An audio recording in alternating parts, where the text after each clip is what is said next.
When we think of grand old mansions, we might imagine cities like New York or Chicago, but there were enclaves of lavish residences all over the world. Hi everyone, Ken here. Today we are heading down to Mexico City to see a mansion that rivals any of the best we've seen so far. Hit that subscribe button and let's explore this house. In 1846, Don Guillermo de Landa y Escandón was born into one of Mexico's most prominent families and lived a life that intertwined wealth, politics, and grand ambitions. His lineage, which linked him to key figures in Mexican history, set the foundation for a life filled with diplomatic travels, influential friendships, and a deep love for architecture.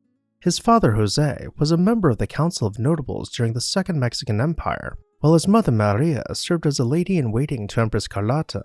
This illustrious heritage afforded Guillermo the opportunity to study abroad, attending Stonyhurst College in England, where he absorbed European ideas that would later influence both his political career and his vision for modern Mexico. Returning to Mexico as a young man, Guillermo embarked on a diplomatic and political career holding various significant roles, including governor of Mexico City from 1903 to 1911. During his tenure, he spearheaded numerous modernization projects, transforming the capital into a more contemporary urban landscape. From the construction of the Grand Canal to the expansion of the municipal palace of the Federal District, his work left a lasting imprint on the city's infrastructure. However, it was in his private endeavors, particularly the creation of his great mansion in Mexico City, that remained one of the most enduring monuments to his legacy.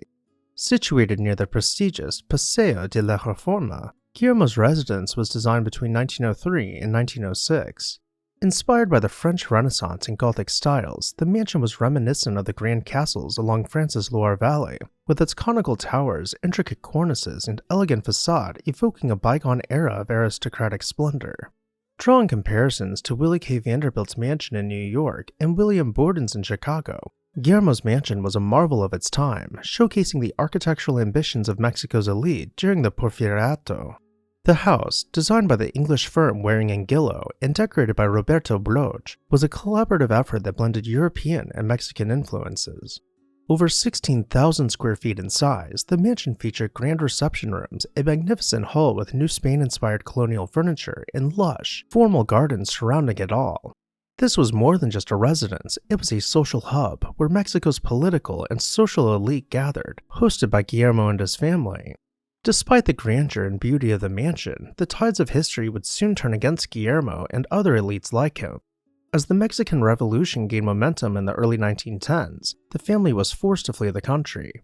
Their mansion, like many other properties of the wealthy, was looted and stripped of its original furnishings, yet some of the valuable pieces, including those from the family's private collection, were preserved and now reside in museums like the Franz Mayer Museum and Casa de la Bola. The mansion itself did not escape the transformation brought on by political upheaval. By 1949, the original tower had been demolished and the house's facade was altered to fit the growing urban landscape. Today, although the house still stands on the corner of Ignacio El Vallarta and C. Maestro Antonio Caso streets, it bears little resemblance to its former glory. Modified to accommodate a restaurant and other commercial uses, the interior has been significantly altered, though traces of its grand past can still be seen in certain preserved details. Guillermo's later years were spent in exile, far from the city he had helped shape. He died in Cannes, France in 1927, a distant but poignant end for a man who had once been at the heart of Mexico's political and social life. His mansion, though transformed and faded with time, remains a symbol of an era of opulence, power, and visionary urban development. Today, those who pass by the corner where it still stands may wonder about the grandeur that once was, catching glimpses of a story that speaks to Mexico's turbulent yet fascinating journey through history. What did you think about La Casa de Don Guillermo de Landa y Escandón? Let me know down below in the comments section, and while you're there, make sure you're subscribed so you never miss a fascinating episode of this house.